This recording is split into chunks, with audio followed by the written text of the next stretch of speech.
Good afternoon, collectors and friends. Welcome to Leighton's Loft.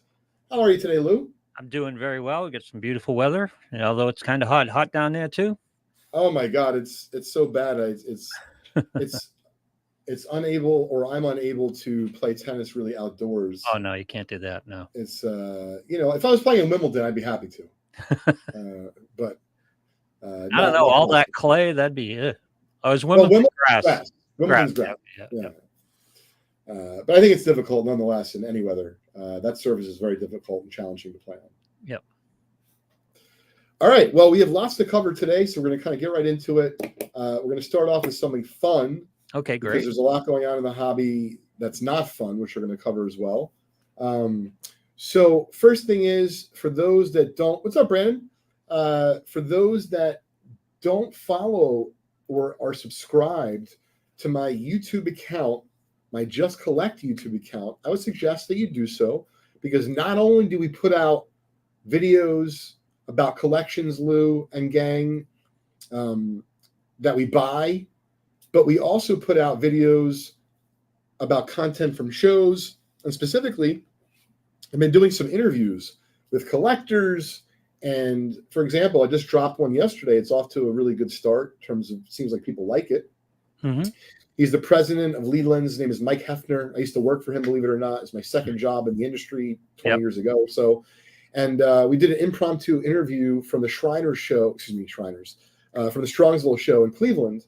And we just put up that interview yesterday. So if you want to check that out, all you have to do is go to youtube.com/justcollect, or just go to YouTube and to put in the search bar, Just Collect.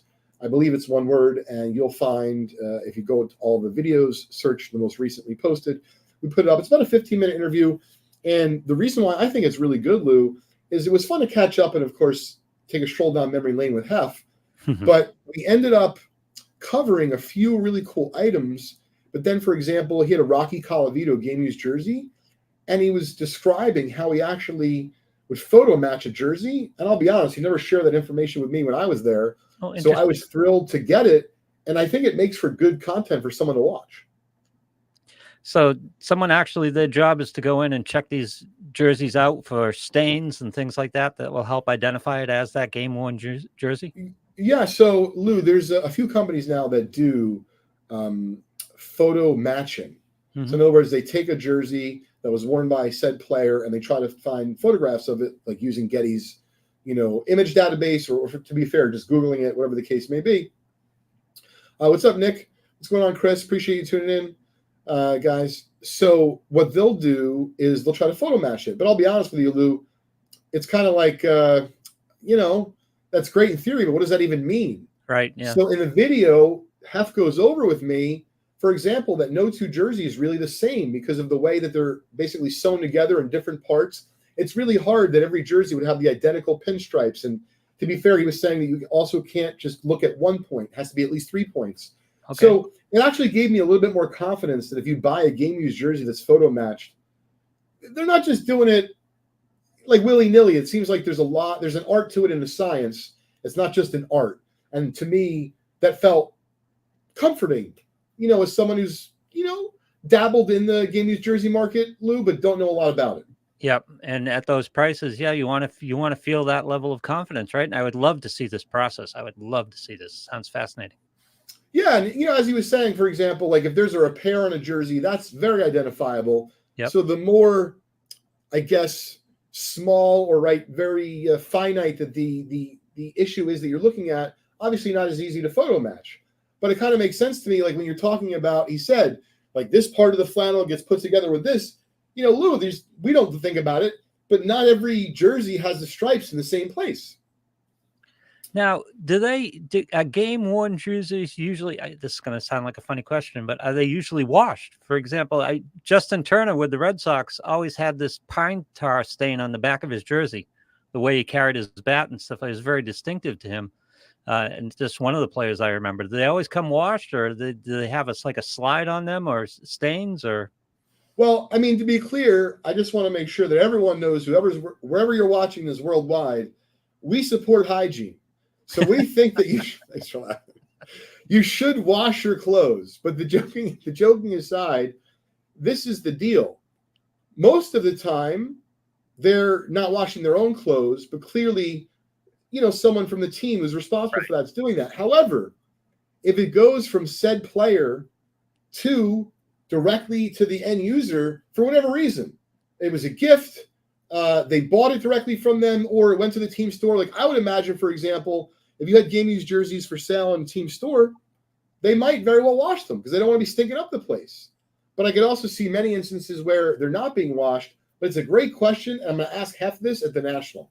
Now, see, Christopher crystallized my thought perfectly, because if you get the Nolan Ryan fight with Robin Ventura and you get blood all over whoever's uniform has blood on it, that's great what jersey. I want. You don't wash that. That's the game. That's the jersey. But to be clear, that jersey's retired after that fight. Yeah. Versus if it's just a regular game, like game 83 in the baseball season versus game 84.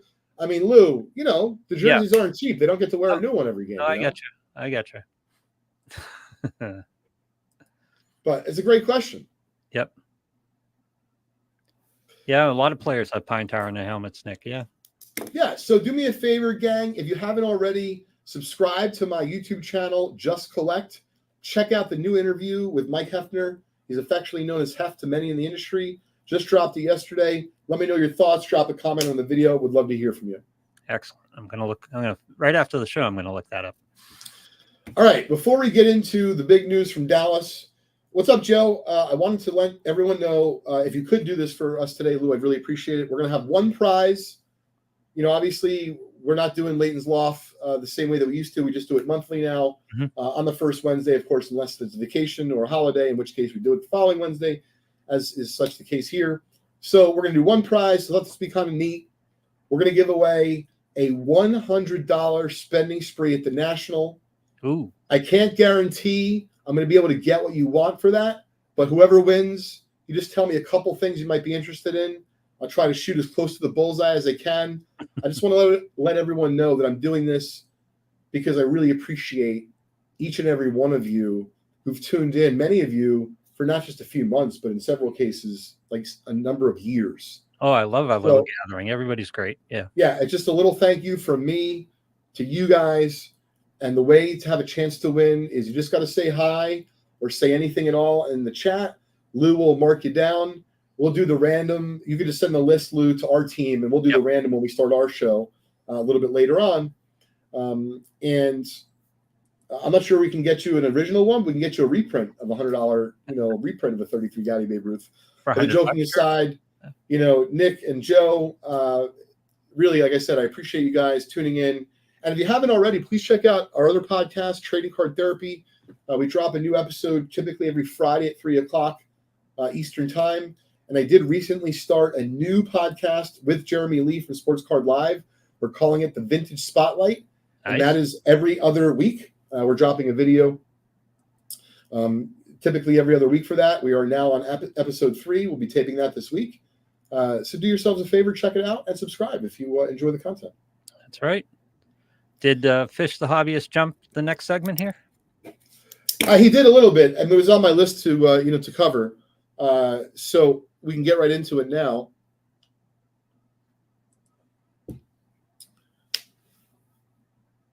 It is obvious, yeah. It is horrendous. It is terrible what happens in the Dallas card show that just transpired this past weekend.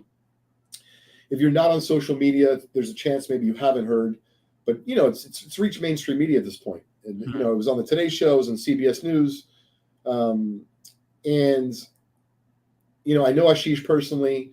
I've met a couple of his boys, and really, I just couldn't imagine how he's feeling. So I don't care if you have insurance; insurance companies are never that easy to work with. Yeah. And so I didn't make a post about this on social, other than I reposted something from Ashish. That, of course, if anyone sees anything, to contact him directly. But with the National upcoming, and I see a lot of content out there, Lou, and I respect, right? If you're a YouTube content creator in the space and you earn money, I understand that covering this, like, there might be increased exposure, and so you can make more money. And so I get that. I'm not saying this because I'm upset with you or anything of like that nature, but I've been listening to a lot of the content. The first thing I would say is, let's all be supportive of him and his family, even if he could have done a better job of protecting his space. It could have been any of us, or it could have been any of you as a collector, or me as a dealer. And so now's not the time to talk about or blaming him or his efforts. But I would say, and I'm going to make a post of a similar vein on social media, and I this is not to make fun or poke fun, quite the opposite. This is how serious I take it. So I remember shortly after, the 9/11 attacks, there was a lot of, I lived just outside New York City, in Hoboken, and there was, this messaging that even to this day I'll remember. If you see something, say something. And so I feel, at least until there's major strides, Lou, made, and what I mean by major strides, there's an increased armed security guard presence at major conventions. There's video cameras at every booth. I'm just rattling off things. Honestly, we've had this discussion. It's almost seemed like it was waiting to happen because there's so much value there, and it's such a big space to cover. It seemed inevitable. I have a booth next to Darren Ravel at the National. He has his own booth, and then Steve Hart is actually in our little quadrant as well. We didn't even debate. This is before, by the way, the news from Dallas. We were going to try to save some money and maybe get one big safe instead of two. Yep.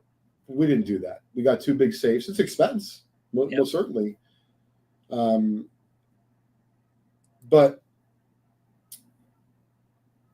I just wanted to bring it to everyone's attention in case you were, not aware.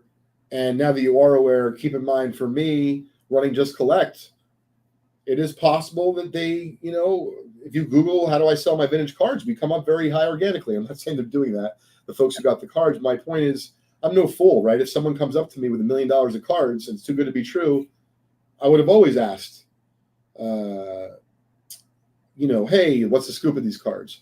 Now, to be clear, I'm going to cover this more in depth in my trading card therapy episode this week. So I see, some other folks are making some comments, which I think are all, great points, but I just know we're going to run out of time today to cover everything I'd like. So what I wanted to take from it was, number one, bring awareness to the situation, Lou. I know we don't have huge influence or the biggest community, but we do have people that care. And I wanted to bring it to your attention in case there's something that is strange in your neck of the woods. Yep. Right. All of a sudden there's an influx of these great vintage cards at maybe very appealing prices. That is, of course, a huge red flag. But then number two, as I was alluding to for the National, so keep in mind, when I say if you see something, say something, I want to be clear. It's not just about my own butt. It's not just about Mr. Ravel's butt or Steve Hart's, butt.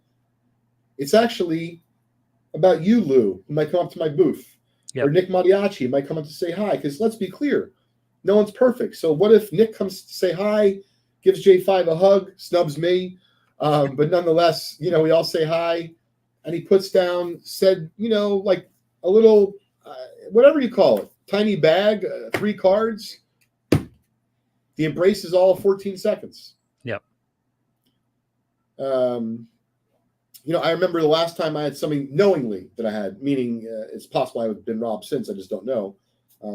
But the last time I know I had something taken from me was at the Chantilly, Virginia card show. At this point, it was a couple of years ago. I don't want to misspeak. It was certainly not in the realm of what Ashish and his family just had taken. It's probably about $5,000 of stuff. Yeah. It was right off the table, and I tell you, it wasn't just the money. You feel fucking terrible. Yeah. You feel like you fucked up. You feel like you could have done or you should have done better. And so all I'm saying is, do yourselves a favor. Please don't be a keyboard warrior here and say all these things about what could have, should have, and what may have taken place that could have prevented this, because it already happened. What we can do is we can all look out for each other. I just wanted to make sure that if you're at the National, because I didn't even think about this, but this is something that was very unsettling to me when I saw the videos, Lou.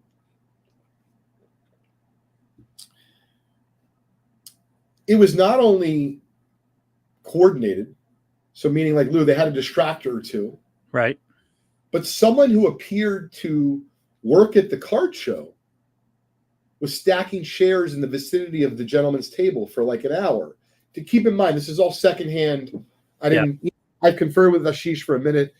He thanked me for reposting, but I haven't asked him for details. All the details I'm getting are the same way you folks are getting the details, meaning whatever is being posted, so on and so forth.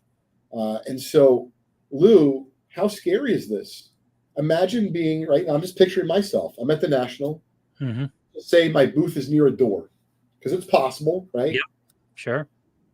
I see some guy, and I'm, listen, we've all seen enough videos, meaning movies and shows. Yep. Of like where someone is put on a fake FBI jacket. Mm-hmm. How hard is it to get a fake security jacket? Not hard at all. Put it on and stack chairs. And meanwhile, you're not really doing anything. And I'll be honest, if you felt weird, who would you go talk to? Security guard. Yeah. That's my point. Yeah. So I'm sitting here now and I have the goosebumps, but not in a good way. Like, I feel fucking terrible for him. Yep. Because it could have been me. Easily. It could have been my neighbor at the National. It could have been someone else that I've known for a long time. It's really terrible.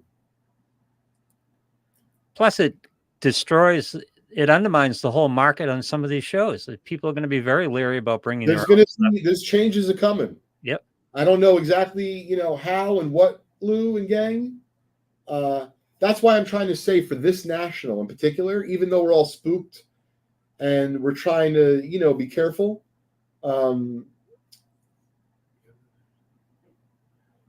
So I'm seeing a lot of feedback come in. I guess we can cover this for the last few minutes of the show. I was going to try to cover a couple other things. I certainly can do that additionally with trading card therapy. Let's bring up Chris Brown's last comment, Lou, where he says, you could read that if you don't mind. And Leighton, there are some collectors, quote unquote, on Twitter/X who are insinuating based on the video footage that it could have been an inside job. And I came to the vendor's defense demanding these ass clowns provide proofs instead of slandering the vendor for being robbed. That's the problem. When it gets out into social media, it's like, it's the Wild West. Agreed. And so what I'm trying to say is at this point, I have and I know I'm cursing a lot, but you can see it could have easily been me. I'm not pretending that it couldn't have been. I'm not always the most careful. And I've been to his booth. I feel like he does a good job. What was the value on this theft? $1 million to $2 million. Oh my God. Yeah, no, it's substantial. Yeah. So, people are chiming in that they might be caught or they will be caught. And I hope they are. But I also understand that there's a chance that they may not. And I can tell you firsthand, I've worked with insurance companies, not on this kind of level. They're not easy to work with, even if you've done everything to a T. Oh, sure. So that's what I'm trying to do for everyone here is not only bring awareness and maybe we'll get lucky and we'll help Ashish, recover it. But I think more than likely that's not going to happen from our little show, but it might happen because I see a bunch of folks chiming in. Some of you might go to the National. I'm telling you, if you go to the National, think about it every step of the way. Like if you go to the bathroom, I've been in the airport. I'm guilty of this. Oh, yeah.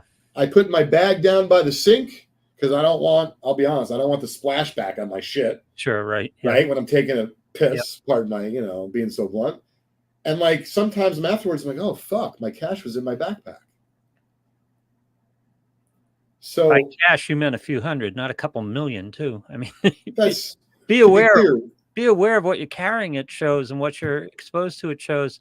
And you say, everybody keep an eye out. If you see something, say something. That means protecting the vendors too, as well as other customers. And just community shouldn't have this, right? We should help police each other and help things out. Lou, that's what I'm saying. But it goes, of course, beyond that. So for example, and I'm going to talk about this a little bit on trading card therapy. You may think this is a strange request, but I know, and this is coming from the heart, guys, but I know as a dealer, I could bring all my staff. I'm just going to be honest. I worked my fucking ass off the National, and I'm so proud of my team because they work just as hard as me. But you know what happens then? You forget to go to the bathroom. You don't eat as often as you should. Yep. So I'm being sincere here. If you can help out a fellow dealer you're friends with, you're not going to meet new people. But like Daniel Lynch did this for me, and I never forgot at Philly. I was with Crosby. I really didn't have the time. Like I was really messed up, Lou. I wanted to give my son time. I wanted to give the company time. I had to feed my son. I really was like a mess. And I was like, Daniel, I'm sorry to ask, but could you? And he didn't even hesitate. So that's something that can actually help with security at the show, meaning help a dealer stay behind their booth. Maybe the dealer will buy you lunch. Just saying, if we can do your best, if you see something, say something. If you can help out each other, it doesn't always mean a dealer helping a collector, collecting helping a dealer. It might just be a person helping a person. That's what I'm trying to say. Yep. And the stakes are so high in these shows, and just a matter of a couple cards can be a massive amount of money for people. Yes. All right, Furry asks, if Gilmore was stolen at the National, would you bother reporting it? I would give it at least 24 hours, and then I think you could file missing person. Yeah, there you go. He could just show up at any point, so you never know. Well, let's switch gears here for the last minute or two. So keep in mind, if you haven't already, make sure you comment and say hi, because we're going to give away a $100 spending spree at the National. You give us a little bit of guidance, we'll try to deliver. But it's our way of saying thank you to each and every one of you for getting you a chance to win this $100. Really appreciate you guys tuning into Leighton's Loft for as long as you have. I'm just reading the comments here, Lou. Yep. Dude was targeted. The guys had a plan. They executed it in a criminal mastermind, but it's 2024. Technology made criminals true idiots. They'll be caught. Depending on what security I hope they're caught too. Oh, yeah. I hope they're caught too. I do think it was a couple of years ago, one of the guys, a kid, he was trying to promote security at the show. Everyone thought he was crazy. Tell you, it doesn't look so crazy right now. If there was, if Darren calls me up tomorrow or texts me later and says, "Hey, Leighton, you want to split a security guard for the show?" I just ask how much it is and say, "Sure." Yep. Oh, absolutely. That's where it's going to go. That's where it's got to go. Lou, it has to. So let's change gears for a minute before we, wrap up. I wanted to show everyone a couple cool items, both modern and vintage, that I bought recently. And if you don't mind, Lou, I'd like to give them a peek. Okay. So I was a big Griffey fan growing up. I collected his cards, not just his rookie, but some of his inserts. So these inserts are inserts that I actually pulled, or I tried to pull from packs when I was a kid. But I recently, so take a minute to show up, Lou? No, it's up, isn't it? Oh, I don't. Maybe camera might be frozen. Let's go to just hold them up to the camera. Okay, that's what I'll do. Something may have there. So these are a couple of Griffey inserts I bought recently from eBay. The 93 team or 92 team Pinnacle featuring Griffey, and this is one of my favorite. 94 Pinnacle Museum. You probably can't tell the Dufex effect of that, but these are both PSA 9s. But the one I really like the most, I think it's like the second highest graded. Check that out. I really love exhibit postcards. I've been expanding my taste beyond baseball. So this is a 1921 first-year exhibit boxing Jack Johnson graded SGC 5. He was one of the first ever great boxing champions. Love that photo. Folks, we covered a lot here today. Really appreciate you tuning in to Leighton's Loft. Make sure you check out Trading Card Therapy. Next episode will drop on Friday at 3 p.m. Eastern Time. Until after the National, we're signing off from Leighton's Loft. Thanks, everybody.